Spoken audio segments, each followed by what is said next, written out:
చాలా సింపుల్ అయిన ఈ స్వీట్ తినండి. చాలా బాగుంది. మీకు కూడా నచ్చుతది. ఎప్పుడైనా ఖాళీగా ఉన్నప్పుడు చేసుకుంటే బావుంటది. సో, దానికోసం ఫస్ట్‌గా ఒక గిన్నెలో నీళ్ళైతే వేసుకొని, దాంట్లో పంచదార ఏసుకొని షుగర్ సిరప్‌ని రెడీ చేసుకోవాలి. ఈలోపు దాన్ని పక్కన పెట్టి ఇంకో బాండీలో నెయ్యినైతే వేసుకోవాలి. నెయ్యి గడ్డ కట్టేసింది. ఎందుకంటే ఫ్రిడ్జ్‌లో పెట్టాం కాబట్టి. సో, నెయ్యి కరిగిన తర్వాత దాంట్లో మైదా పిండి కాదది గోధుమ పిండి.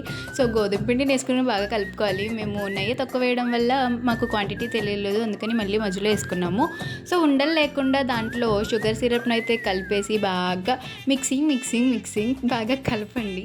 కలిపిన తర్వాత అలా కలుపుతూ ఉండగా మనకైతే చాలా ఈజీ అయిన, సింపుల్ అయిన హల్వా అయితే రెడీ అయిపోద్దనమాట.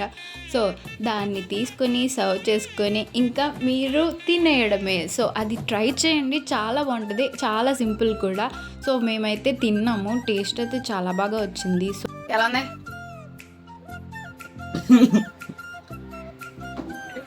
నవ్వుతున్నామండి. బాగుందా చెప్పు నిజంగా. బాగుంది.